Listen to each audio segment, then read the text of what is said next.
Magandang hapon mga ka-happy hour.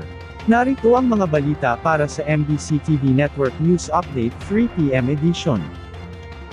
Senado, maaari lang pasagutin si VP Sara Duterte sa Articles of Impeachment. Yan ang MBC TV Network News ni Dustin Bayo.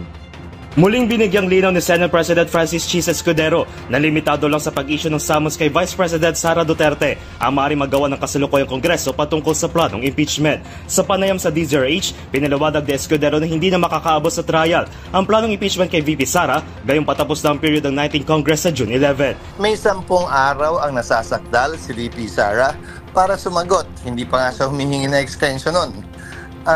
So ubos na agad yung panahon, 2 linggo man o 1 linggo para mag-proceed pa kami sa trial. Pangalawa, pagdating ng June 30 ay maglalapse na yung authority ng mga prosecutors mula sa 19th Congress sa Kamara. Hindi naman po pwede. Dagdag dito na hindi rin daw pwede itali ang kamay ng paparating na 28th Congress dahil makakaya ditong katigan o kontrahin ang magiging desisyon ng kasalukuyang Kongreso pagkatapos basahin ang articles of impeachment. Sa isang press briefing kahapon, inununsyo ni Escudero na mauurong sa June 11 ang pagbasa ng articles of impeachment kay VP Sara na nakadagdasa na kahapon upang bigyan daan ang legislasyon ng ilang mga panukala bago matapos ang 19th Congress. Dahil dito sa June 11 pa malalaman kung matutuloy ang pag-convene ng Senado bilang isang impeachment court kung sakaling maaproba ng articles of impeachment na ipepresenta ng mababang kapulungan at matatapos sa pag-issue ng summons ang 19th Congress.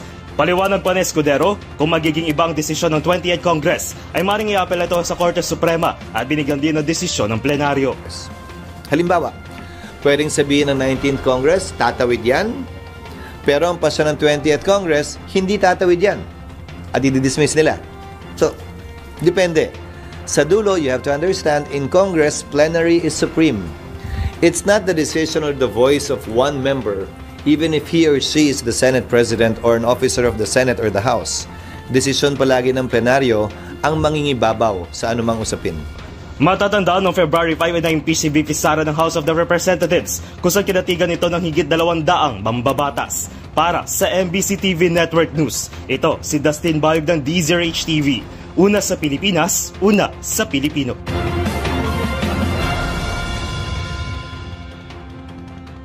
Samantala, walang gutom program pinalawak pa ng DSWD. Inatasan ni Pangulong Ferdinand Marcos Jr. ang Department of Social Welfare Development, ang agarang pagpapalawak sa walang gutom program ng ahensya, nang sa gayon agad ito makarating sa mga mahihirap nating mga kababayan. Sinabi ni DSWD Secretary Rex Gatchalian, na nais ng Pangulo ang mabilis na panahon para palawakin ang programa. Ito'y kasunod ng positibong epekto ng programa, kung saan nasa 300,000 pamilya na ang nakapagbenepisyo sa programa. Ngayong pinalawak na ng DSWD ang walang gutom program, target ng ahensya na matulungan ang nasa 750,000 food poor families. Sinabi ni Gatchalian na inaasahan nasa 300,000 beneficiary families ang nakatakdang mapabilang sa programa ngayong taon. Ipinagmalaki ng ahensya na ang walang gutom program ay naging factor para bumaba ang insidente ng kagutuman sa bansa.